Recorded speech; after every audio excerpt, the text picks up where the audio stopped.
మహాపరిశుద్ధుడు, మహాగణుడు, సర్వోన్నతుడు, సర్వశక్తిమంతుడైనటువంటి తండ్రైన దేవునికి మొదటిగా నా యొక్క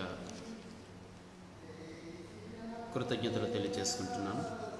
అదే రీతిగా నా ప్రియులందరికీ కూడా మన రక్షకుడైనటువంటి యేసుక్రీస్తు నామంలో నా యొక్క శుభాభివందనములు తెలియజేసుకుంటున్నాను. క్రైస్తవుడు పునర్వివాహము. నేను సహోదరు విజయప్రసాద్ రెడ్డి గారి యొక్క వీడియో చూడడం అనేది జరిగింది. అందులో ఆయన క్రైస్తవులు పునర్వివాహం అనేది చేసుకోవచ్చు అని చెప్పారు. రైట్, క్రైస్తవులు పునర్వివాహమునకు అర్హులే. కానీ ఏ సందర్భంలో చేసుకోవాలి, ఎప్పుడు చేసుకోవాలి,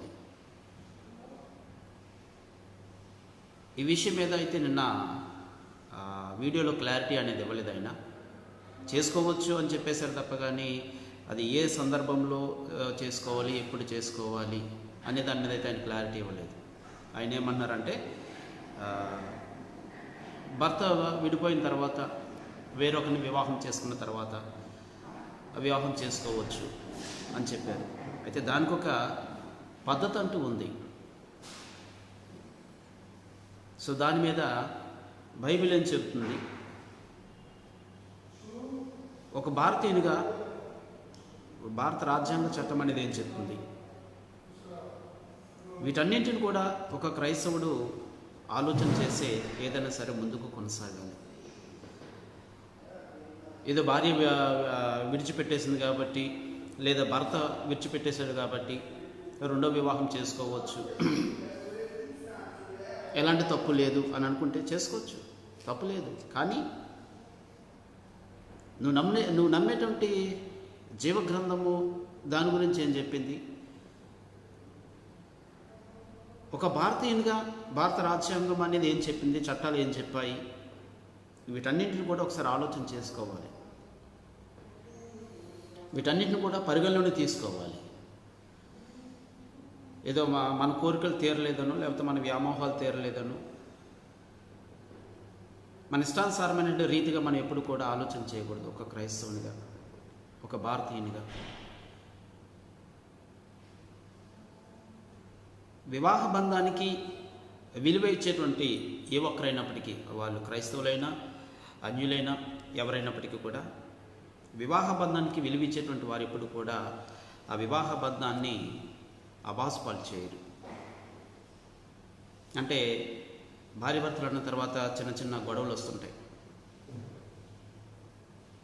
అవి టీ కప్లో తుఫాన్లాగా ఉండాలి తప్ప కానీ సముద్రంలో తుఫాన్లాగా ఉండకూడదు. ఆ గొడవలు అనేవి, భార్య భర్తల మధ్య గొడవలు అనేవి ఉదయం గొడవ పడ్డారంటే సాయంత్రానికి వాళ్ళు మళ్ళా ఏకమైపోవాలి. అంటే ఎట్లా ఉండాలి అంటే ఆ గొడవ అనేది జస్ట్ ఇట్ ఈజ్ ఒక టీ కప్లో తుఫాన్ లాగే ఉంటేనే ఆ వివాహ బంధానికి విలువ అనేది ఉంటుంది. ఏదో చిన్న గొడవ చేసుకొని దాన్ని పెద్ద ఎన్లార్జ్ చేసుకొని విడిపోయి ఎవరికి వారు వేరుగా ఉంటూ శరీర కోరికలు తీరక అక్రమమైన మార్గములకు వెళ్ళినప్పుడు అప్పుడు దేవుడు ఏర్పాటు చేసిన ఆ వివాహ బంధానికి వీరిరువురు ఎలాంటి న్యాయం చేసిన వారు అవుతారు? ఏ రకమైన న్యాయం చేసిన వారు అవుతారు? దీని మీద క్రైస్తవుడు అవగాహన కలిగి ఉండాలి. ఒక అన్యునిగా ఉన్నప్పుడు భార్య భర్తల మధ్య గొడవలు ఆడుకుంటూ విడిపోతుంటారు, అక్రమంగా తిరుగుతూ ఉంటారు. మరలా అక్రమ సంబంధాలను విడిచిపెట్టి మరలా భార్య భర్తలు ఇద్దరు ఏకమవుతుంటారు. ఇదంతా ఒక సైకిల్ సిస్టమ్ లాగా ఉంటుంది. ఒక క్రైస్తవునిగా నువ్వు క్రీస్తు నమ్మిన తర్వాత ఈ సిస్టమ్ అనేది నీకు వర్తించదు, ఈ పద్ధతి అనేది నీకు వర్తించదు. ఎందుకంటే నువ్వు నమ్మే గ్రంథంలో ఆ పద్ధతి లేదు. అంటే నువ్వు భార్యను విడిచిపెట్టేసి ఎక్కడో ఎవరితోనో ఉంటూ మరలా ఆమెను విడిచిపెట్టేసి మరలా భార్య దగ్గరకు వచ్చి మరలా ఈమెతో కాపురం చేసి మరలా ఏదో గొడవ వచ్చి మరలా ఈమెను విడిచిపెట్టి ఇంకొక దగ్గరికి వెళ్ళి అక్కడ మరలా ఒక కాపురం పెట్టి ఈ పద్ధతి అనేది బైబిల్ సమర్థించదు. అది అన్యులకు సమర్థిస్తుంది. ఎందుకంటే ఇక అది మనం చెప్పలేము. ఎవరిష్టం వాళ్ళది. కానీ వన్స్ నువ్వు ఎప్పుడైతే క్రీస్తులోనికి వచ్చావో భార్య భర్తల బంధానికి విలువిచ్చేవాడుగా ఉండాలి.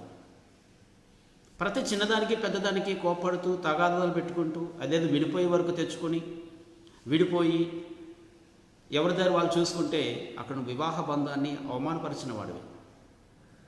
వివాహ బంధాన్ని నువ్వు విలువ లేకుండా చేసిన వాడు అవుతావు. కనుకనే హెబ్రీ పత్రికలో పౌలు గారు ఏమన్నారు, అక్కడ వివాహం అన్నది అన్నింటికంటే అన్ని విషయాల్లో ఘనమైనది అని చెప్పారు. అంటే ఏంటో ఘనమైనది అంటే అంత ప్రాముఖ్యత ఉంది. ఈ సృష్టి అంతట్లో కూడా వివాహానికి ఉన్నటువంటి ప్రాముఖ్యత మరి దేనికి కూడా ఉండదు. దాని వెనుక దేవుని యొక్క గొప్ప సంకల్పం ఉంది, దేవుని యొక్క చిత్తం ఉంది. అవ్వను ఆదామును సృష్టించి వారిని ఏకం చేసినప్పుడు వారితో దేవుడు చెప్పిన ఆశీర్వాదం, మీరు ఫలించి భూమిని నిండించుడి. మీరు ఫలించి భూమిని నిండించుడి. దేవుని సంకల్పం అనేది అదే. ఆ సంకల్పంలో భాగమే ఈరోజు మానవుడు ఒక పానుపు అనేటువంటి ఘటం ద్వారా మరొక మానవుడు పుడుతున్నాడు భూమి మీద. సో ఇటువంటి వివాహాన్ని ఈరోజు చాలామంది క్రైస్తవులు ఏం చేస్తున్నారంటే దాని యొక్క విలువ అనేది గ్రహించక, దాని యొక్క ప్రాధాన్యత ప్రాముఖ్యత, వివాహం అంటే ఏంటి, ఇది ఎందుకు దేవుడు ఏర్పాటు చేస్తాడు ఒక స్త్రీకి పురుషునికి మధ్య, అసలు దేవుడు ఎందుకు స్త్రీని సృష్టించవలసి వచ్చింది, మరొక పురుషుని సృష్టించవచ్చు కదా ఆదాముకు తోడుగా ఉండడానికి, స్త్రీని ఎందుకు దేవుడు సృష్టించి ఆదాముతో జతపరిచాడు. దీని విలువ తెలిసిన ఏ క్రైస్తవుడు కూడా వివాహాన్ని అవమాన పాలు చేయడు, అబాసు పాలు చేయడు, దానికి ఉన్న విలువను తీసివేయడు. దీని విలువ తెలియని వారు ఏం చేస్తుంటారంటే భార్య ఉండగానే మరొక స్త్రీతో సంబంధాలు పెట్టుకుంటుంటారు. లేదు వారిరువు మధ్య గొడవలు లేకపోతే ఏమో కుటుంబ వ్యవహారాలు ఇవేమి బయటకు వచ్చినప్పుడు దీన్నే పెద్ద భూతద్దంలో చూసుకొని వారు విడిపోయే వరకు తెచ్చుకుంటారు. తత్ఫలితంగా వారు వేరువేరుగా ఉంటూ దాన్ని ఏమంటారంటే అక్రమమైనటువంటి విధానాన్ని పాటిస్తూ ఉంటారు. ఇది క్రైస్తవునికి మొదట తగదు. క్రైస్తవుడు దీనికి దూరంగా ఉండాలి. నువ్వు క్రైస్తవుడిగా పిలువబడుతున్నావు అంటే నువ్వు ఈ లోకాచారాన్ని విడిచిపెట్టి జీవిస్తున్న వాడుగా ఉన్నావు. ఈ లోకాచారాన్ని నువ్వు వెంబడించట్లేదు. ఈ లోకాచారం అనేది ఎవడికి నచ్చినట్టుగా వాడు జీవిస్తాడు. ఈ లోకంలో ఎవడు ఏ విధంగా జీవించినా సరే ఎవడు అరగడు. కానీ నువ్వు క్రీస్తులోకి వచ్చావు అంటే లెక్క చెప్పవలసిన బాధ్యత అనేది నీకు ఉంది. అది ఏ విషయంలో అయినా సరే వాని క్రియలు బట్టి వానికి ప్రతిఫలం ఇచ్చిన అంటే you have a accountability. When you stand in front of the Christ,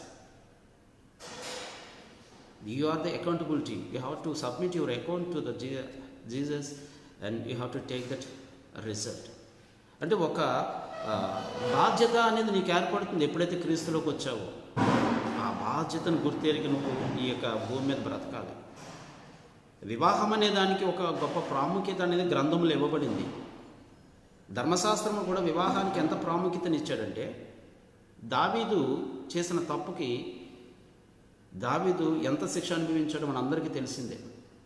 ఒక్క తప్పు చేశాడు, బెత్షెబా విషయంలో తప్పు చేశాడు, కుమారుని కోల్పోయాడు, మందిరాన్ని కట్టాలనుకున్నటువంటి గొప్ప ఆశను కోల్పోయాడు. తర్వాత తన భార్యలను మరొకరు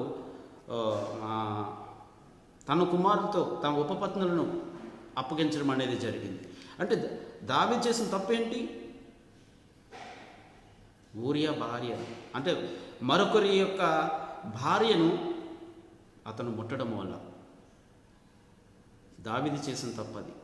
ఆ తప్పుకి ఇంత శిక్ష అనేది అనుభవించాడు దావీదు. అబీగయీలు పెళ్లి చేసుకున్నాడు.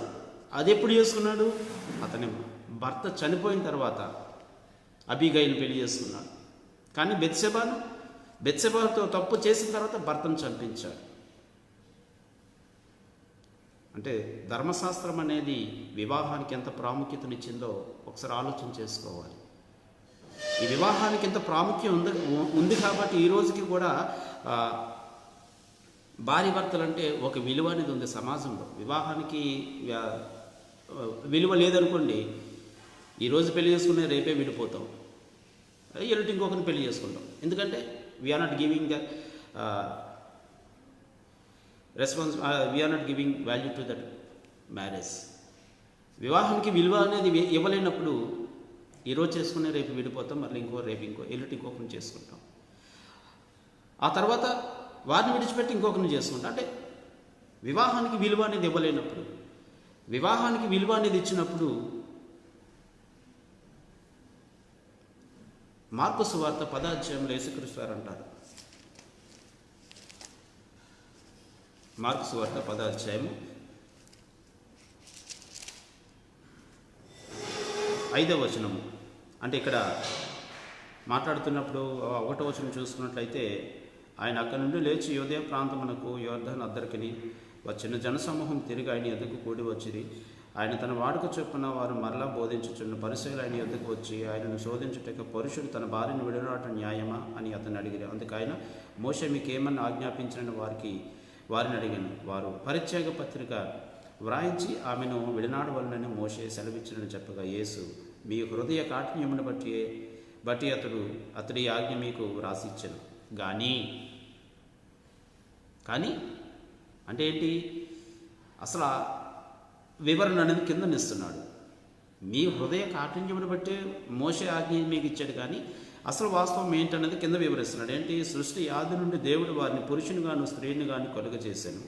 ఈ హేతువు చేత పురుషుడు తన తల్లిదండ్రులను విడిచిపెట్టి తన భార్యను హత్తుకొనను, వారిద్దరూ ఏక శరీరమయ్యుందురు. కనుక వారు ఇద్దరుగా నుండక ఏక శరీరంగా నుందురు. కాబట్టి మనుషుడు జతపరిచిన వారిని దేవుడు వేరుపరచకూడదని వారితో చెప్పాను. చాలా క్లియర్గా చెప్పాడు. ఎప్పుడైతే ఒక స్త్రీ ఒక పురుషుని వివాహం చేసుకుంటాదో వారిద్దరూ అప్పుడు 2 శరీరాలు కాదంటున్నాడు, ఒక శరీరమే. అందుకే 1 కొరింథీ పత్రిక 7వ అధ్యాయంలో పౌలు గారు చాలా చక్కటి మాట ఆయన తెలియజేశారు. అక్కడ ఎప్పుడైతే ఒక స్త్రీ ఒక పురుషుని వివాహం చేసుకుంటాదో వారి యొక్క విధానం ఏ విధంగా ఉంటుంది అనేది ఇక్కడ పౌలు గారు చాలా స్పష్టంగా మాట్లాడతారు. 7వ అధ్యాయం 2వ వచనం, అయినను జాగ్రత్తలు జరుగుతున్నందున ప్రతివానికి సొంత భార్య ఉండవలను, ప్రతి స్త్రీకి సొంత భర్త ఉండవలను. భర్త భార్యకును అలాగనే భార్య భర్తకును వారి ధర్మములు నడుపవలను. భర్తకే కానీ భార్యకు తన దేహము పైన అధికారం లేదు. భర్తకే కానీ భార్యకు తన దేహం మీద, అంటే నా దేహం మీద నాకు అధికారం లేదంట, నా భార్యకే అధికారం ఉందంట. చూసారా వివాహానికి ఎంత ప్రాముఖ్యత ఇచ్చిందో బైబిల్. నా దేహం మీద నాకు అధికారం లేదు, నేను కట్టుకున్న స్త్రీకి నా దేహం మీద అధికారం ఉందంట. స్త్రీ దేహం మీద స్త్రీకి అధికారం లేదు, స్త్రీని కట్టుకున్న పురుషుని మీద పురుషునికి అధికారం ఉంటుందంట. ఎంత క్లారిటీగా చెప్పాడు పౌలు చూడండి ఇక్కడ. అంటే నీ దేహాన్ని నీ పురుషునికి ఇస్తున్నావు, నీ భర్త దేహాన్ని నువ్వు తీసుకుంటున్నావు. దేవుడు జతపరిచిన వారిని మనుషుడు వేరుపరచకూడదు. ఒక పురుషుడు కానీ ఒక స్త్రీ కానీ ఒక భార్య భర్తల మధ్యకు ప్రవేశించాడు అంటే అప్పుడు ఆ వివాహ బంధాన్ని వారు ఏం చేస్తున్నట్టు? యేసుక్రీస్తు వారు చెప్పారు కదా, మనుషుడు వేరుపరచకూడదని. అంటే ఒక మనుషుడు వారి మధ్యలోనికి వచ్చాడు అంటే ఏమైనట్టు? ఒక బంధం అది విడిపోయినట్టే కదా, వ్యభిచారానికి కారణమవుతున్నట్టుగా కదా అది. మరి అటువంటి విలువైన వివాహ బంధాన్ని చాలామంది క్రైస్తవులకు అర్థం కాక లోకరీతిగా జీవించడం అనేది చేస్తూ, ఏదో లోకంలో నలుగురు జీవించే విధానంలో జీవిస్తూ వివాహ బంధానికి తూట్లు పొడుస్తున్నారు ఈ రోజున. ఇది సరైనటువంటి విధానం కాదు. క్రైస్తవులకు దయచేసి అర్థం చేసుకోండి. అన్యులుగా జీవించేటప్పుడు ఏదో ఎట్లాగో జీవించేసాం, కానీ క్రీస్తులోకి వచ్చిన తర్వాత మనలో మార్పు అనేది వస్తూ ఉండాలి. జీవగ్రంథాన్ని చదువుతున్నామంటే మనం ఏ విధంగా లోబడి ఉండాలో కూడా మనం తెలుసుకోవాలి. ఒక భర్తగా భార్యను ఏ విధంగా ప్రేమించాలి, ఒక భార్యగా భర్తకు ఏ విధంగా లోబడి ఉండాలి, దేవుని యొక్క పనిలో దేవుని యొక్క విధానంలో ఏ విధంగా ఆ కుటుంబం అనేది నడుచుకోవాలి అనేది తెలుసుకోవాలి. రైట్. ఇక పరిత్యాగ పత్రిక అనేది ఎప్పుడు ఇవ్వమన్నాడు? పరిత్యాగ పత్రిక అంటే విడాకులు. మనకి చెప్పాలంటే విడాకులు. ఒక భర్త తన భార్యకు ఎప్పుడు విడాకులు ఇవ్వాలి, ఒక భార్య తన భర్తకు ఎప్పుడు విడాకులు ఇవ్వాలి, ఇది కూడా బైబిల్ క్లారిఫికేషన్ ఇచ్చింది. ఇష్టానుసారంగా మనం ఏదో నచ్చలేదు, నువ్వు నాకు నచ్చలేదు కాబట్టి నేను నీకు విడాకులు ఇచ్చేస్తానంటే కుదరదు. అది బైబిల్ అది ఒప్పుకోవట్లేదు. ఎందుకంటే మీరిద్దరు ఇష్టపడే వివాహం చేసుకున్నారు, ఇష్టపడే మీరు కాపురం చేస్తున్నారు. ఈరోజు ఏదో మనస్పర్ధలు వచ్చాయని చెప్పి మీరు వచ్చి నాకు కుదరదు, నేను నీతో ఉండలేను, నీతో జీవించలేను అంటే కుదరదు. అది ఇంకా అది దేని పడితే దానికి విడాకులు ఇచ్చేసుకోవడానికి అది వివాహ బంధానికి విలువనిచ్చేది కాదు. అది నీ స్వార్థానికో లేకపోతే నీ యొక్క విలాసాలకో లేకపోతే నీ యొక్క విన్యాసాలకు అలవాటు పడిపోయి నువ్వు వివాహ బంధాన్ని నువ్వు అవమానపరుస్తున్నావు. ఏ సందర్భంలో అసలు విడాకులు ఏమని బైబిల్ చెప్తుంది? మత్తయి సువార్త 6వ అధ్యాయంలో చెప్పారు యేసుక్రీస్తు వారు. ఒక్క విషయంలో మాత్రమే విడాకులు అనేటువంటి మాట రావాలి, ఒకే ఒక విషయంలో. మత్తయి సువార్త 6వ అధ్యాయం, క్షమించండి 5వ అధ్యాయం. తన భార్యను విడనాడు వాడు ఆమెకు పరిత్యాగ పత్రిక ఇయ్యవలనే చెప్పబడి ఉన్నది కదా. నేను మీతో చెప్పినదేమనగా, వ్యభిచార కారణమును బట్టి కాక తన భార్యను విడనాడు ప్రతివాడు ఆమెను వ్యభిచారణ చేయుచున్నాడు. వ్యభిచారమును బట్టి కాక తన భార్యను విడనాడు ప్రతివాడు వ్యభిచారణ చేస్తున్నాడంట ఆ స్త్రీని. అంటే దాని అర్థం ఎంత కఠినమైనటువంటి మాట ఒకసారి చూడండి. అంటే నా భార్య నేను విడనాడాను అంటే నేను ఆమెను ఏం చేస్తున్నాను? వ్యభిచారణ చేస్తున్నాను. దాని అర్థం ఏంటో తెలుసండి. నేను నా భార్యను కాదన్నాను అంటే మరొక పురుషుడు ఆమెను ఆశించడానికి అవకాశం ఉంటుంది. నా భార్య దేహం మీద మరొక పురుషుడు పెత్తనం చెలాయించడానికి ప్రయత్నిస్తాడు ఎప్పుడైతే నేను నా భార్యను విడనాడాను. ఏ సందర్భంలో విడనాడమని చెప్తున్నాడు ఇక్కడ? వ్యభిచారంను బట్టి. అంటే ఎప్పుడైతే ఒక స్త్రీ వ్యభిచారం చేస్తుందో, భర్త ఉన్నప్పటికీ కూడా ఏ స్త్రీ అయితే వ్యభిచారం చేస్తుందో ఆ విషయంలో మాత్రమే నీవు పరిత్యాగ పత్రిక విడాకులు ఇవ్వాలి తప్ప కానీ ప్రతి చిన్న విషయానికి, ఇంట్లో గొడవ వచ్చిందని విడాకులు, లేకపోతే తల్లిని తిట్టిందని విడాకులు, లేకపోతే పిల్లలు కొట్టిందని విడాకులు, ఏదో చిల్లర గొడవలకు కూడా విడాకులు ఇవ్వడం అంటే నువ్వు వివాహ బంధాన్ని నీవు అవమానపరుస్తున్నావు. అసలు ఆ విధంగా ఇవ్వకూడదు. ఎందుకంటే దేవుడు జతపరిచిన వాడిని మనుషుడు వేరుపరచకూడదు. ఈరోజు మన క్రైస్తవ కుటుంబాల్లో చూస్తుంటే చాలా మటు ఇవే కనబడుతున్నాయి. చిన్న చిన్న గొడవలు తెచ్చుకుంటారు, గొడవలు తెచ్చుకొని విడిపోయేదాకా తెచ్చుకుంటారు. అంటే ఎవరో ఒకరు సర్దుకుపోతే ఏ గొడవలు ఉండవు.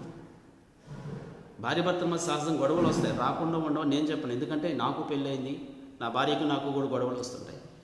కానీ ఆ గొడవలు ఏదో మనం పెద్ద భూతద్దంలాగా మనం వాటిని చూస్తే దానివల్ల ఏంటి ప్రయోజనం?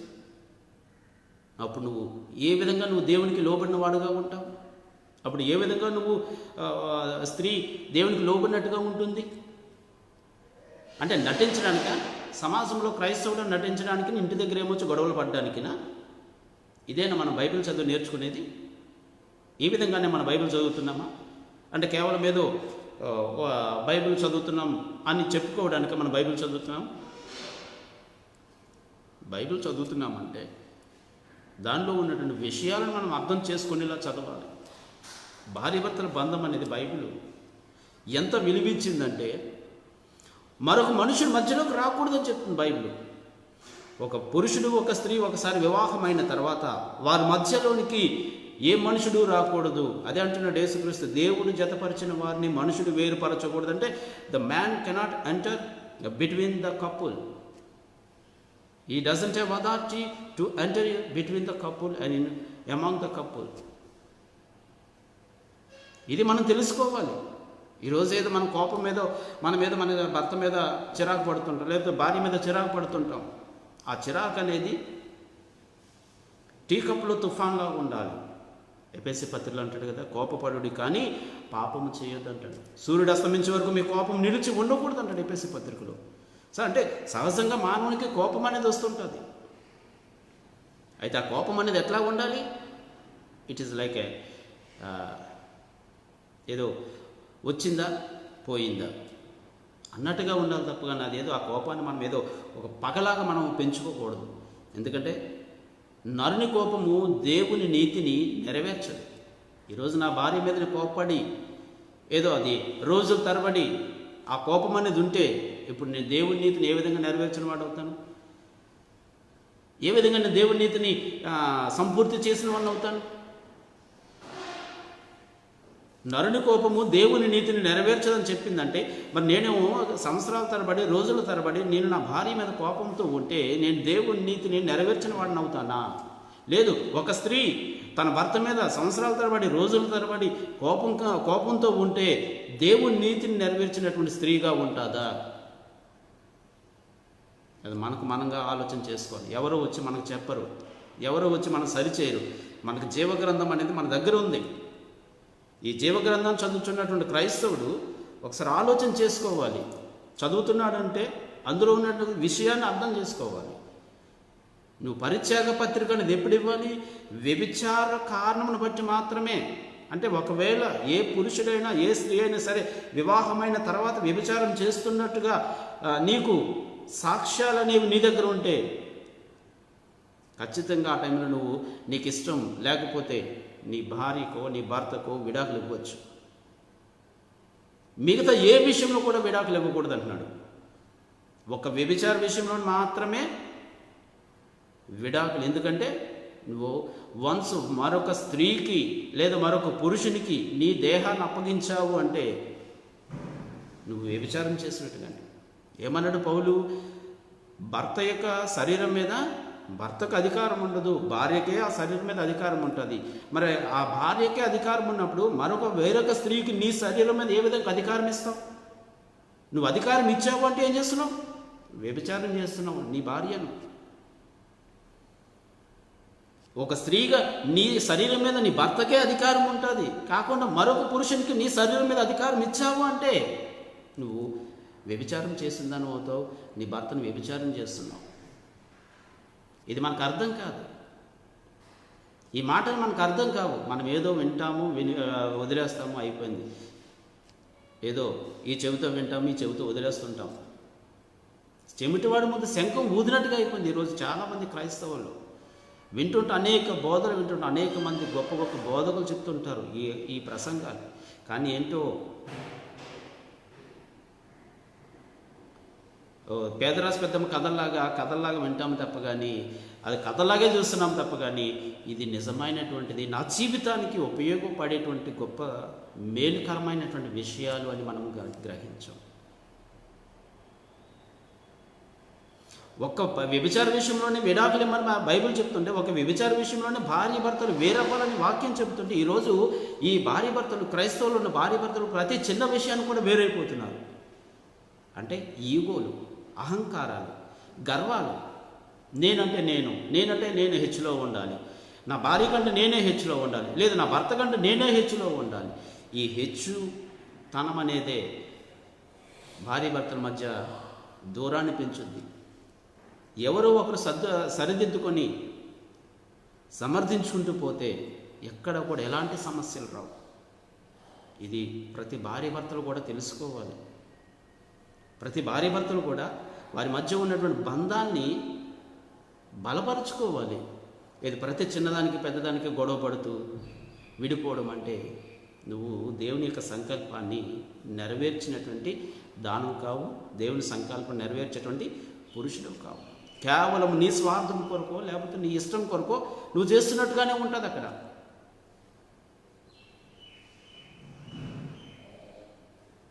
నిన్న నేను చూసిన వీడియోలో ఎవరో ఒక సహోదరి ఇలాగా తనకున్న సమస్యను చెప్పింది. ఏంటా సమస్య అంటే, నా భర్త నన్ను విడిచి వేరొక స్త్రీతో వివాహం చేస్తున్నాడు, ఇప్పుడు నేను వివాహం చేసుకోవచ్చా? అసలు వేరొక భర్త అంటే నీ భర్త వేరొక స్త్రీని ఆశ్రయించాడు అంటే అక్కడ ఏం జరిగింది? ఊరకనే వేరొక స్త్రీని ఆశ్రయించాడా? లేదా మీ ఇద్దరి మధ్య ఏమైనా గొడవలు జరిగాయా? ఆ గొడవలు అంతవరకు రావడం గల కారణాలేంటి? ఇవన్నీ కూడా భార్యాభర్తలైనటువంటి వారు ఆలోచన చేసుకోవాలి. చిన్న గొడవ ఎప్పుడు కూడా విడిపోయేదాకా తెచ్చుకోకూడదు. చినుకు చినుకు గాలివాన అవ్వకూడదు. ఎప్పుడు కూడా ఒక భార్యగా, ఒక భర్తగా నీ బాధ్యత నెరవేర్చాలి. ఒక భర్తగా నీ శరీరం మీద నీ భార్యకి అధికారం ఉంటుంది తప్ప కానీ నీకు కూడా ఉండదని పౌలు చాలా స్పష్టంగా చెప్పాడు. ఒక భార్యగా నీ శరీరం మీద నీ భర్తకే అధికారం ఉంటుంది తప్ప కానీ నీకు ఉండదు అని చాలా స్పష్టంగా పౌలు చెప్పాడు. మరి అటువంటిప్పుడు వేరొక స్త్రీకి నీ శరీరం మీద, లేకపోతే వేరొక పురుషునికి నీ శరీరం మీద నువ్వు అధికారం ఇస్తున్నావు అంటే నువ్వు దేవుని యొక్క సంకల్పాన్ని నెరవేర్చేటువంటి దేవుని బిడ్డగా జీవిస్తున్నావు ఆ భూమి మీద? లేదు కదా. నీ వ్యామోహం కొరకో, నీ ఆనందం కొరకో, నీ శృంగారం కొరకో, లేకపోతే నీ యొక్క విచ్చలవిడితనం కొరకో నువ్వు జీవిస్తున్నావు. దేవునికి భయపడుతూ జీవించడం నీ భూమి మీద. నువ్వు దేవునికి భయపడుతూ జీవిస్తున్నావు అంటే ఖచ్చితంగా నీవు ఈ వివాహ బంధానికి విలువిచ్చే విధంగా జీవిస్తావు కదా. వేరొక పురుషుడు వేరొక స్త్రీని ఆశ్రయించాడు అంటే ఏం జరిగింది అసలు? ఏ కారణాల చేత వేరొక పురుషుడు వేరొక స్త్రీని ఆశ్రయిస్తున్నాడు, లేదా వేరొక స్త్రీ వేరొక పురుషుని ఆశ్రయిస్తుంది అంటే మీ ఇద్దరి మధ్య సఖ్యత అనేది లేకపోవడం వల్లే కదా. మీ ఇద్దరి మధ్య ఒక అన్యోన్య సహవాసం అనేది లేకపోవడం వల్లే కదా. మీ ఇద్దరి మధ్య ఒక ప్రేమానుభావాలు లేకపోవడం వల్లే కదా. మీ ఇద్దరి మధ్య ఒక మాటకు విలువిచ్చేటువంటి విధానం లేకపోవడం వల్లే కదా. ఇది రాకూడదు. ఒకవేళ భర్త కోపడితే భార్య సరిదిద్దుకునేలా ఉండాలి. భార్య కోపడితే భర్త సరిదిద్దుకునేలా ఉండాలి. ఇట్లా ఒకరినొకరు సరిదిద్దుకొని, ఒకరినొకరు అర్థం చేసుకొని, ఒకరినొకరు ప్రేమించుకొని, ఒకరినొకరు వారి యొక్క బంధాన్ని బలపరుచుకుంటే అది వారి పిల్లలకు ఒక దృఢమైనటువంటి విధానంగా చూపిస్తుంది. ఎస్, నా తల్లిదండ్రులు చాలా చక్కగా అన్యోన్యంగా జీవిస్తున్నారు, సమాజంలో గర్వంగా చెప్పుకుంటారు పిల్లలు. ఎప్పుడైతే భార్య భర్తలు అనేవారు ఒకరినొకరు అర్థం చేసుకొని జీవిస్తారు. అలా కాకుండా ప్రతి చిన్నదానికి పెద్దదానికి గొడవలు పడుతూ, ఏదో విడిపోయేలాగా తెచ్చుకుంటూ, ఏదో పెద్దల మధ్యలో పెట్టుకుంటూ ప్రతిసారి విలువ తీసుకునేటువంటి భార్య భర్తలు ఉన్నప్పుడు ఏం ప్రయోజనం కదా? దానివల్ల పిల్లలకి ఏమైనా ప్రయోజనకరమా? పిల్లలు ఏమైనా ఆత్మీయంగా బలపడగలరా? పిల్లలు ఏమైనా దైవికంగా వాళ్ళు జీవించగలరా? జీవించలేరు. దైవికంగా జీవించలేదు. ఎందుకంటే మీ యొక్క ఈ వివాహ బంధం అనేది వారికి ఆ రకమైన స్థితిని తీసుకొస్తుంది. ఏ కారణం చేత కూడా విడిపోకూడదు అంటున్నాడు బైబిల్. ఏ కారణం చేత కూడా విడిపోకూడదు భార్య భర్తలు. కేవలము వ్యభిచార విషయంలో తప్ప మరి ఏ విషయంలో కూడా విడిపోకూడదు. అలా విడిపోయారంటే ఇద్దరు కూడా దోషులే. ఇద్దరు కూడా దేవుని సంకల్పాన్ని నెరవేర్చలేని వారే. ఏ చిన్నదానికి నువ్వు విడిపోయి ఎక్కడ వేరే స్త్రీని ఆశ్రయించి, ఏ చిన్న గొడవ విడిపోయి నువ్వు వేరే పురుషుని ఆశ్రయించావంటే మీ స్వార్థాల కొరకు మీరు విడిపోతున్నారు. విడిపోయి వేరొక అసంఘిక కార్యాలు చేస్తున్నారు. దీనికి మరలా బైబిల్ దగ్గరకు వస్తున్నారు. వేరే వివాహం చేసుకోవచ్చా, వేరొక పురుషుని చేసుకోవచ్చా, వేరొక స్త్రీని చేసుకోవచ్చా? అసలు ఆ స్థితి ఎందుకు వచ్చిందని ఆలోచన చేసుకుంటుంది. అసలు ఆ స్థితి రాకూడదు అని ప్రతి క్రైస్తవుడు కూడా కోరుకోవాలి. ఎందుకంటే నేను దేవునికి లోబడి జీవిస్తున్నానంటే దేవుని వాక్యం ఏం చెప్పింది అనేది ఆలోచన చేసేటువంటి ఏ క్రైస్తవుడైనా సరే, he doesn't give chance to any mistakes. The couple doesn't give chance to any mistake. ఇది ప్రతి క్రైస్తవుడు కూడా తెలుసుకోవాలి. అపోస్తలుడైన పౌలు 7వ అధ్యాయంలో కూడా ఇంకో మాట చెప్పారు. ఏంటంటే అవిశ్వాసి అని భర్త గురించి మాట్లాడుతూ, ఇదే నిన్న ఆయన సహోదరులు మాట్లాడారు. ఇక్కడ అవిశ్వాసి అయిన భర్త అంటే అర్థం ఏంటండి? క్రీస్తుని నమ్ముకున్న అవిశ్వాసి అన్నా? కాదు. క్రీస్తుని నమ్ముకోలేనటువంటి అవిశ్వాసి గురించి మాట్లాడుతున్నాడు అక్కడ పౌలు. పత్రిక ఎవరిది? కొరింథీయులకు రాసిన పత్రిక అది. కొరింథీయులు ఎవరు? అన్యులైనటువంటి వారు పరిశుద్ధులైన తర్వాత వారికి లేఖ రాస్తున్నాడు. ఎందుకంటే అన్యులందరూ కూడా ఒక కుటుంబంలో ఒకరు నమ్ముతారు, ఒకరు నమ్ముకోరు. మనం ఇప్పటికీ కూడా చూస్తుంటాం. కుటుంబాల్లో ఒకరు నమ్ముకుంటారు, భార్య నమ్ముకుంటే భర్త నమ్ముకోదు, భర్త నమ్ముకుంటే భార్య నమ్ముకోడు. ఆ సందర్భాన్ని బేస్ చేసుకొని ఇక్కడ పౌలు గారు మాట్లాడుతున్నారు. అంతే తప్ప కానీ క్రైస్తవులైనటువంటి వాళ్ళు అవిశ్వాసైన భర్త అవిశ్వాసైన భార్య అనే ఉద్దేశంతో పౌలు మాట్లాడలేదు. అక్కడ పౌలు ఏ సందర్భంలో మాట్లాడుతున్నాడు? ఒక సందర్భాన్ని ఒకసారి మనం చూడాలి. అసలు పత్రిక ఎవరికి రాశాడు? కొరింథీయులకు రాశాడు. కొరింథీయులు ఎవరు? అన్యులు, విగ్రహారాధికులు. ఈ విగ్రహారాధికుల్లో ఈ కుటుంబాల్లో భార్య కానీ భర్త కానీ అవిశ్వాసిగా ఉంటే వారి విషయంలో మాట్లాడుతున్నాడు. ఏమని మాట్లాడుతున్నాడు ఒకసారి చూద్దాం.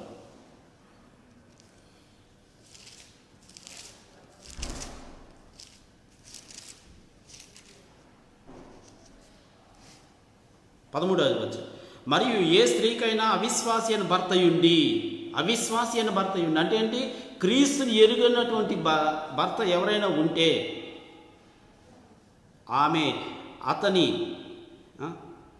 ఆమెతో కాపురము చేయ నిష్టపడని ఎడల ఆమె అతనిని పరిత్యజింపకూడదు. చాలా క్లియర్గా మాట్లాడాడు.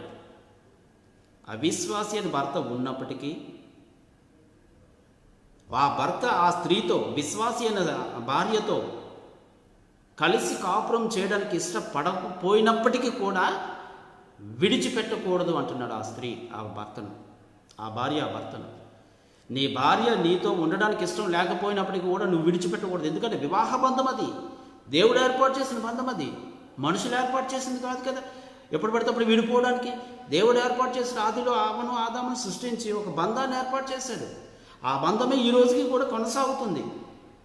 అంతేగాని ఇద్దరు పురుషులు కలిపి ఒక భార్యాభర్తలుగా ఉండరు, ఇద్దరు స్త్రీలు కలిపి భార్యాభర్తలుగా ఉండరు. ఒక స్త్రీ ఒక పురుషుడు కలిసి భార్యాభర్తలుగా వారిద్దరు ఏక శరీరమై ఉందురు అని చాలా స్పష్టంగా ఆదికాండంలోనే చెప్పాడు.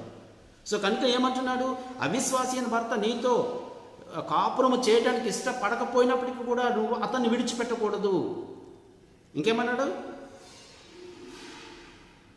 అవిశ్వాసి అయిన భర్త భార్యను బట్టి పరిశుద్ధపరచబడను. చూసారా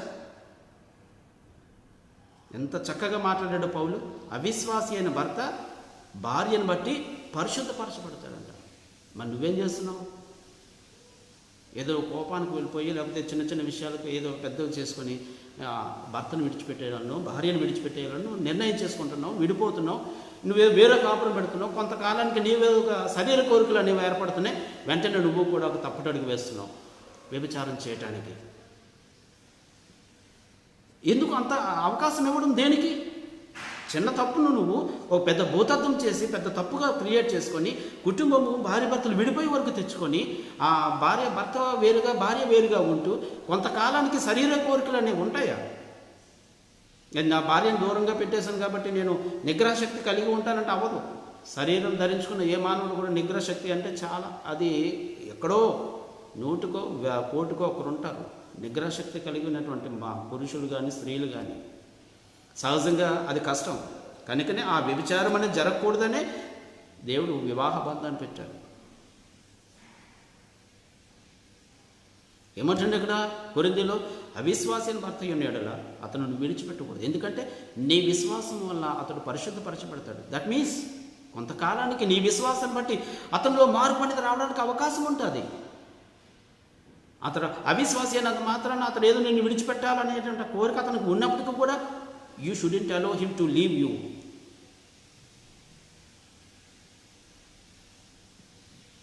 నిన్ను విడిచిపెట్టడానికి అతనికి ఇష్టంగా ఉన్నా సరే నువ్వు అతను విడిచిపెట్టకూడదు. That is the marriage. అదే వివాహం అంటే. ఇది తెలియక చాలామంది అవిశ్వాసి అని భర్త అంటే ఒకవేళ విశ్వాసంలో క్రైస్తవులు ఎవరైనా అవిశ్వాసులు ఉంటారు, క్రైస్తవులు అవిశ్వాసులు ఉన్నారంటే దానికి అర్థమేంటి నాకు అర్థం కావట్లేదు. ఇంకా ఇక్కడ అవిశ్వాసి అని భర్త అంటే క్రీస్తును ఎరుగనివాడు, అవిశ్వాసి అని భార్య అంటే క్రీస్తుని ఎరుగనివాడు. అంటే కుటుంబంలో కొన్ని సందర్భాల్లో ఒకరే నమ్ముకుంటారు, ఒకరు నమ్ముకోరు. ఆ నమ్ముకోలేనప్పుడు ఆ నమ్ముకోలేనటువంటి వారి విషయంలో మాట్లాడుతున్నాడు ఇక్కడ. Because of that Corinthians Gentiles కాబట్టి, యూదులు కాదు వాళ్ళు. యూదులకు ఏమని చెప్పాడు? యూదులకి చాలా కర్రకండిగా చెప్పాడు. రోమపత్రిక 12 మనం చూస్తే ఎంత కరాఖండిగా చెప్పాడంటే యూదులకు ఆ ధర్మశాస్త్రం ఎంత క్లియర్గా ఉందంటే 12 మనం చూసుకున్నట్లయితే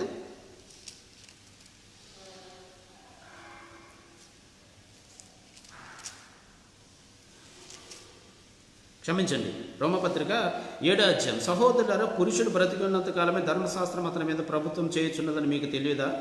ధర్మశాస్త్రం ఎరుగని మీతో మాట్లాడుచున్నాను. భర్త గల స్త్రీ భర్త బ్రతికి ఉన్నంత కాలము ధర్మశాస్త్రం వలన అతనికి బద్ధురాలు. భర్త బ్రతికి ఉన్నంత కాలం కూడా, మంచివాడా చెడ్డవాడా దుష్టుడా అని కాదు, భర్త బ్రతికి ఉన్నంత కాలం కూడా ధర్మశాస్త్ర ప్రకారం ఆమెకు బద్ధురాలు. భర్తకు వన్స్ ఎప్పుడైతే భర్త చనిపోతాడో అప్పుడు ధర్మశాస్త్రం నుంచి విడుదల పొందుతుంది, ఆమె వేరొక పురుషుని వివాహం చేసుకోవచ్చు. అంటే ధర్మశాస్త్ర ప్రకారం అతడు మంచివాడా చెడ్డవాడా మూర్ఖుడా లేకపోతే మరొకడా అని కాదు, నువ్వు ధర్మశాస్త్ర ప్రకారం నీ భర్తకు లోబడి ఉండాలి చనిపోయే వరకు కూడా. కానీ ఇక్కడ కొరింథీలోకి వచ్చాక ఏం చెప్తున్నాడు? అవిశ్వాసి అని భర్త అంటే క్రీస్తుని ఎరుగనటువంటి భర్త ఒకవేళ ఉంటే నీ విశ్వాసం వల్ల అతడు పరిశుద్ధపరచబడతాడు. అక్కడే అర్థమైపోతుంది, పరిశుద్ధపరచబడతాడు అంటే దాని అర్థం he is not a holy one, he is a gentile, but you are a holy one, you are the Christian. నీ విశ్వాసం వల్ల అతని యొక్క అవిశ్వాసం అనేది తొలగిపోవడానికి అవకాశం ఉంటుంది. అదేవిధంగా భార్య కూడా, అవిశ్వాసి అయిన భార్య ఉంటే, అంటే ఒక అన్యురాలు, మీరు క్రీస్తుని ఎరుగక ముందు వివాహం చేసుకున్నారు, కానీ కొంతకాలానికి ఆ భార్య భర్తలు ఇద్దరిలో ఒకరు క్రీస్తుని నమ్ముకున్నారు, ఒకరు నమ్ముకోలేదు. ఈ క్రీస్తుని నమ్ముకున్నటువంటి వారి వలన క్రీస్తుని నమ్ముకోలేనటువంటి వారు పరిశుద్ధపరచబడతారు కొంతకాలానికి. సో కనుకనేమంటున్నాడు? మీరు పరిచయించకూడదు. ఒకవేళ వారు అంటే అవిశ్వాసులైన వారు ఒకవేళ విడిచిపెట్టడానికి ఇష్టపడుతున్నప్పటికీ కూడా మీరు విడిచిపెట్టకూడదు. ఎందుకంటే దేవుడు జతపరిచిన వారిని మనుషులు వేరుపరచకూడదు. You are not allowed to take divorce. In case ఇంకా అప్పటికీ కూడా ఇంకా కుదరలేదు, సఖ్యత అనేది లేదు, ఇంకా ఒక అవిశ్వాసికి విశ్వాసికి అంటే ఒక అవిశ్వాసి అయిన భర్తకు ఒక విశ్వాసి అయిన భార్యకు సఖ్యత అనేది లేదు, అప్పుడు అంటున్నాడు. ఏమంటున్నాడు అప్పుడు?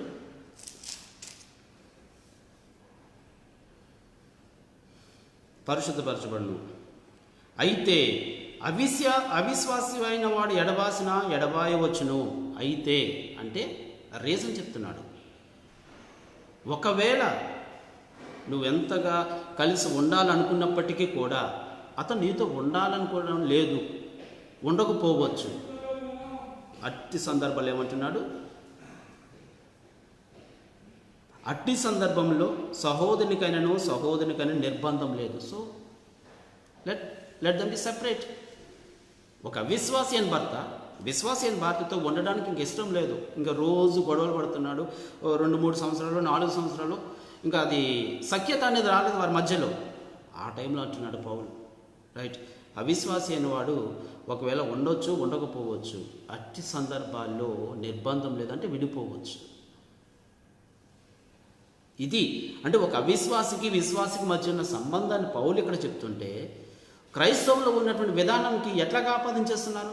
నేను చూసింది అదే. నేను క్రైస్తవులకు అవిశ్వాసి అయిన భర్త, ఒక అవిశ్వాసి భర్త, విశ్వాసి అయిన భర్త, వీరి మధ్యలో ఒకరు విడిపోతారంటే మరొకరిని వివాహం చేసుకోవచ్చు. It is against to the Bible.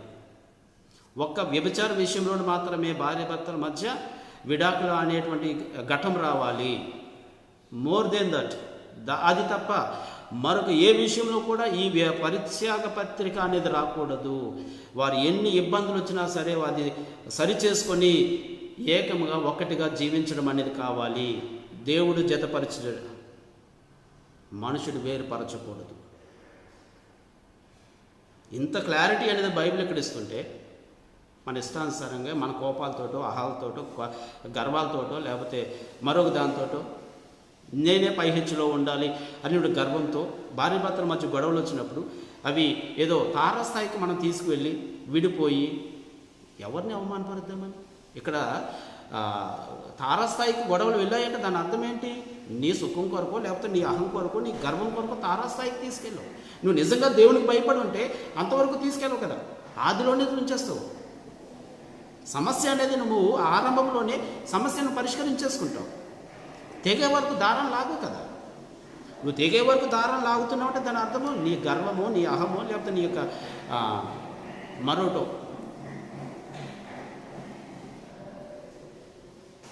అంతే తప్ప కానీ ఇక్కడ కొరింథీలో ఉన్నటువంటి సందర్భాన్ని తీసుకొచ్చి ఈ క్రైస్తవులు ఉన్నటువంటి అవిశ్వాసులు విశ్వాసుల సంబంధం కాదది.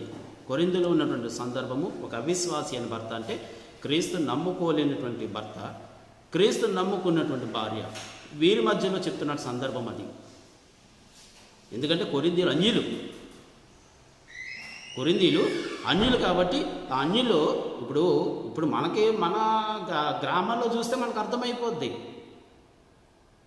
మన గ్రామాల్లో చూస్తే మన కుటుంబాల్లో చూస్తే అర్థమైపోద్ది. ఒకరు నమ్ముకుంటారు, ఒకరు నమ్ముకోరు. ఇప్పుడు ఆ పరిస్థితులు ఎట్లా ఉంటుంది అదే చెప్తున్నాడు ఇక్కడ. అదే సందర్భం ఇక్కడ తీసుకొచ్చాడు. ఒక కుటుంబంలో ఒక పురుషుడు అవిశ్వాసి, స్త్రీ విశ్వాసి. సో విశ్వాసి అయిన ఈ భార్య వలన అవిశ్వాసి అయిన భర్త పరిశుద్ధపరచబడతాడనే క్లారిటీ ఇస్తే ఇక్కడ దీన్ని తీసుకొచ్చి క్రైస్తవులు అవిశ్వాసి అయిన భర్త, it is against to the Bible. ఒక వ్యభిచార విషయంలోనే తప్ప ప్రతి క్రైస్తవ కుటుంబాలు అర్థం చేసుకోవాలి. ఒక వ్యభిచార విషయంలో తప్ప అసలు భార్య భర్తలు విడిపోవడం అనేది జరగకూడదు. అలా విడిపోతున్నారంటే మీరు మీ స్వార్థం కొరకే విడిపోతున్నారు, మీ యొక్క దానికి శరీర కోరికల కొరకే విడిపోతున్నారు. మీరు మీ భార్యను ప్రేమించలేక, మీ భార్యలతో సఖ్యతగా ఉండలేక, లేకపోతే మీ భర్తలతో మీరు సఖ్యతగా ఉండలేక, మీ కోరికల కొరకు మీరు మీ యొక్క ఆహార కొరకు విడిపోతున్నారు తప్ప కానీ అది లేఖనానుసారమైనటువంటి విధానం కాదు. విడిపోయి ఎవరినైనా సరే వివాహం చేసుకోవచ్చు. బైబిల్ అయితే అది చెప్పట్లేదు. ఇక్కడ చెప్తున్న సందర్భం వేరు, మనం మాట్లాడుతున్న సందర్భం వేరు. సందర్భ సహితంగా మనం లేఖనాలు అనేవి చూడాలి. అలా చూసినప్పుడే అర్థం. అప్పుడు వాళ్ళు ఏమంటున్నాడంటే కిందకు వస్తే మనకు ఉంటుంది, వాళ్ళు మరలా వివాహం చేసుకోవచ్చు, దానివల్ల తప్పు లేదు. ఎప్పుడంటే అవిశ్వాసాన్ని భర్తాన్ని వెళ్ళిపోయిన తర్వాత ఇంకా అక్కడతో ఏం చేయాలి, పరిచయ పత్రం ఇచ్చేసుకోవాలి. ఎందుకంటే అతను నీతో ఉండడానికి ఇష్టం లేదు, ఇంకా వెళ్ళిపోయాడు. ఎవరు? అవిశ్వాసి అయిన భర్త. విశ్వాసి అయిన వ్యక్తులు కాదు, అవిశ్వాసి అయిన భర్త నీతో ఇష్టం లేక వెళ్ళిపోయాడు. మంచిదే, సమాధానంగా ఉండడానికి దేవుడు పిలిచాడు తప్ప కానీ ఈ విధంగా దినదినము గొడవలాడుకొని ఆత్మీయ జీవితాన్ని నాశనం చేసుకోవడానికి దేవుడు పిలవలేదు. So in case if anybody wants to let them go, then you have a right to marriage, that in Christ only. నువ్వు క్రీస్తులో వివాహం చేసుకున్నప్పుడు ఈ సమస్య అనేది రాదు. నువ్వు క్రీస్తులో వివాహం చేసుకున్నప్పుడు అంటే క్రీస్తుని ఎరిగిన వ్యక్తిని వివాహం చేసుకున్నప్పుడు ఈ అవిశ్వాసి విధానం అనేది రాదు. ఎందుకంటే అప్పుడు ఇద్దరు కూడా విశ్వాసులే కాబట్టి అన్యోన్యంగా వారు ఒకరినొకరు అర్థం చేసుకొని వారి జీవితాలు ముందుకు కొనసాగించుకుంటారు కాబట్టి సో ఎలాంటి సమస్యలు రావు. కాబట్టి మరి ఏమన్నాడు? క్రీస్తులో వివాహం చేసుకోవాలి. ఇది ఇక్కడ బైబిల్ చెప్తున్నది. అంతే తప్ప కానీ ఏదో నా భర్త మీద నా భార్య మీద ఏదో నా కోపం ఉంది కాబట్టి నేను ఆమెను వదిలేస్తాను, నేను ఇంకొక స్త్రీని వివాహం చేసుకుంటుంటే ఎట్లా కుదిరింది? అది నీ ఇష్టమా? మన చట్టాలు కూడా ఒప్పుకోవు. ఏ కారణం చేత వదిలేస్తున్నామంటారు. ఆ రీజన్ అనేది ప్రాపర్గా లేకపోతే చట్టాలు కూడా ఒప్పుకోవు. ఏదో దగ్గిన దానికి వదిలేస్తాను, తుమ్మిన దానికి వదిలేస్తాను అంటే ఎట్లా కుదిరిద్ది? Just according to the Bible. వ్యభిచార విషయంలో తప్ప మరి ఏ విషయంలో కూడా భార్య భర్తలు విడిపోకూడదు. ఇది ఫైనల్, బైబిల్ చెప్పింది. మన చట్టాలు కూడా అదే చెప్తున్నాయి. భార్య భర్తలు విడిపోకూడదు. ఒక పురుషునికి ఒకటే స్త్రీ, ఇద్దరు స్త్రీలు, ముగ్గురు స్త్రీలు కాదు. 3 కాపురాలు పెట్టడానికి, ఇంట్లో వెళ్ళాలి, వంటింట్లో పేరాలని చెప్పుకోవడానికి ఒక పురుషునికి ఒక స్త్రీయే. మన బైబిల్ చెప్పిందే, మన చట్టాలు చెబుతున్నాయి. అవే కాదు నా భార్యతో నాకు పడట్లేదు, నేను చెప్పినట్టు వినట్లేదు అంటే అక్కడ ఏంటి? నీ అహమో లేకపోతే ఆమె అహమో ఏదో ఒకటి ఉంది మధ్యలో గోడ. ఆ గోడ పడగొట్టేస్తే ఏ సమస్య రాదు. ఆ మధ్యలో ఉన్నటువంటి గోడ ఏదైతే ఉందో, అహమో గర్వమో అధికారమో ఏదైతే ఉందో గోడ, ఆ గోడ పడగొట్టేసామనుకోండి, ఇద్దరు సమానమే అనేటువంటి స్థాయి వచ్చిందనుకోండి, ఎలాంటి గొడవలు రా కుటుంబాల్లో భార్య భర్తల మధ్య. ఒకవేళ ఇన్ కేస్ వచ్చినప్పటికీ కూడా అవి ఎట్లా ఉండాలి? టీ కప్పులో తుఫాన్లాగా ఉండాలి. అంతే తప్పకుండా సముద్రంలో తుఫాన్లాగా ఉండకూడదు. సముద్రంలో తుఫాన్ వస్తే అల్లా కొల్లోలం అయిపోద్ది. టీ కప్పులో తుఫాన్ ఎట్లా ఉంటుంది? జస్ట్ టీ కప్పు అటు ఇటు కదులుతుంది, మరలా మామూలుగా అయిపోద్ది. భార్య భర్తల బంధం అనేది కూడా అలాగే ఉండాలి. బండికి ఎప్పుడు కూడా 2 చక్రాలు సమంగా నడవాలి. ఒక చక్రం ముందు ఉండకూడదు, ఒక చక్రం వెనక ఉండకూడదు. బండికున్న 2 ఎద్దులు కూడా సమంగా నడవాలి. ఒక ఎద్దు ముందు, ఒక ఎద్దు వెనుక ఉండకూడదు. ఎందుకంటే గమ్యం చేరాలంటే భార్యాభర్తలు ఇద్దరు కూడా ఒక త్రాటి మీద ఉండాలి, ఒక మాట మీద ఉండాలి, ఒకటే భావం కలిగి ఉండాలి, ఒకరినొకరు ప్రేమించుకోవాలి, ఒకరినొకరు ఆదరించుకోవాలి, ఒకరినొకరు సమర్థించుకోవాలి ప్రతి విషయంలో కూడా. అప్పుడు ఎలాంటి సమస్యలు భార్యాభర్తల మధ్య అన్యోన్యంగా సాగిపోద్ది, చాలా చక్కగా సాగిపోద్ది ఆ కుటుంబాలు. అంతే తప్ప కానీ చిన్నదాని పెద్దానికి విడిపోయి వేరొక స్త్రీ వివాహం చేసుకోవడం అంటే you are not a Christian. నీ అవసరం వరకు నీ భార్యను విడిచిపెట్టేసి ఎవరినో పెళ్లి చేసుకున్నావు, నువ్వెట్లా క్రైస్తవుడు అవుతావు? నీ అవసరం వరకు నీ భర్తను విడిచిపెట్టేసి ఎవరినో వివాహం చేసుకున్నావు, నువ్వెట్లా క్రైస్తవురాలు అవుతావు? అవ్వవు. కేవలము వ్యభిచార విషయంలో భర్త బ్రతికినంత వరకు కూడా భార్య ఆమెకు బద్ధురాలై ఉండాలి, భార్య బ్రతుకున్నంత వరకు కూడా భర్త ఆమెను ప్రేమిస్తూ ఉండాలి. వారు విడిపోవడానికి అవకాశం ఇవ్వలేదు బైబిల్. నువ్వు బైబిల్ విశ్వసిస్తున్నావా? బైబిల్ నమ్ముతున్నావా? దేవుని నమ్ముతున్నావా? క్రీస్తుని నమ్ముతున్నావా? లేఖనానుసారంగా జీవించడానికి ప్రయత్నించు. లేదు నేను బైబిల్ నమ్మను, దేవుని నమ్మను, క్రీస్తుని నమ్మను అనుకుంటున్నావా? బైబిల్ విడిచిపెట్టే నీ దారి నువ్వు ఉండే వెళ్ళిపో, తప్పు లేదు. నాకు ఇష్టం లేనప్పుడు నేను విడిచిపెట్టేసి వెళ్ళిపోవడం మంచిది. కుక్క వాంతికి తిరిగినట్టుగా ఉండకూడదు మన జీవితాలు, పంది బురదలో పొరిలినట్టుగా ఉండకూడదు మన జీవితాలు. కనకపు సింహాసనమును సునకమును కూర్చుండబెట్టినా తన వెనుకటి గుణమేళ మానునురా. ఈరోజు యేసుక్రీస్తు ద్వారా గొప్ప స్థాయి అని మనం సంపాదించుకున్నాం. అబ్బాయి నాకు ఈ స్థాయి వద్దు, నాకు అదే కావాలి, ఆ లోకమే బాగుంది, ఆ లోకంలో ఎంతమందితోనైనా సరే సరదాగా ఉండవచ్చు, ఎంతమందితోనైనా సంసారం చేయొచ్చు, ఎంతమందితోనైనా సరే ఇది చేయొచ్చు అని అనుకుంటే వెళ్ళిపో, నో ప్రాబ్లం. కానీ నువ్వు దేవుల్లో ఉన్న క్రీస్తులో ఉంటున్నావా? దేవునికి భయపడుతున్నావా? You must obey the word of God. నీ భార్యను ప్రేమిస్తూ ఉండాలి జీవితాంతకాలం కూడా. ఏదో చిన్నదానికి పెద్దదానికి విడిపోవడానికి కాదు నువ్వు వివాహం చేసుకున్నది. నీ భర్తకు విధేయురాలై ఉండాలి. ఏదో చిన్నదానికి పెద్దదానికి భర్తతో గొడవలు పడి విడిపోవడానికి కాదు నువ్వు వివాహం చేసుకున్నది. వివాహానికి ఉన్నటువంటి విలువేంటో తెలుసుకోవాలి ప్రతి భార్య భర్తలు కూడా. అంతే తప్ప కానీ విడిపోయి నీ వేరొకరు వివాహం చేసుకుంటానంటే అది వాక్యానుసారమైనది కాదు. కేవలం వ్యభిచార విషయంలోనే భార్య భర్తలకు యొక్క దాన్ని ఏమంటారు విడాకులు అనేటువంటి విధానాన్ని తీసుకొచ్చారు. మిగతా ఏ విషయంలో కూడా అది లేదు. కాబట్టి దయచేసి ఇలాంటి అపోహలతో క్రైస్తవ కుటుంబాల్లో కడతలు తెచ్చుకోవద్దు, విడిపోవద్దు.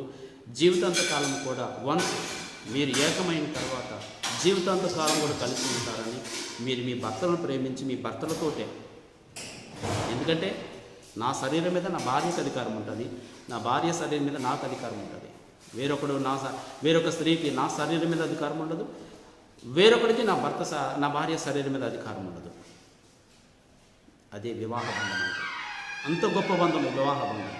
దీన్ని మనం తూట్లు పొడిచి దీన్ని ఏదో మనం అస్తవ్యస్తం చేసి చండాలం చేసేసి నాశనం చేసేసి క్రైస్తవులు అంటే మామూలుగా అందరిలాంటి వాళ్ళే అనేటువంటి చెడ్డ పేరు మాత్రం తేకుండా ఉండాలి. మిమ్మల్ని బట్టి కదా దేవుని నామం అన్యజనుల మధ్య దూషింపబడుచున్నదని అంటాడు పౌలు రోమపత్రికలో. Yes, exactly. ఈరోజు మనం చేసేటువంటి ఈ దుష్క్రియల వలన ఈ పాపాల వలన మనం అవమానింపబడట్లేదు. మనం ఎవరినైతే నమ్ముకున్నామో అతడు అవమానింపబడుతున్నాడు. చూడండి క్రీస్తు నమ్ముకున్నాడు, అయినా సరే అలాగే జీవిస్తున్నాడు. ఇది చూడండి, ఈమె చూడండి క్రీస్తు నమ్ముకున్నది కానీ భర్తను అసలు పట్టించుకోదు.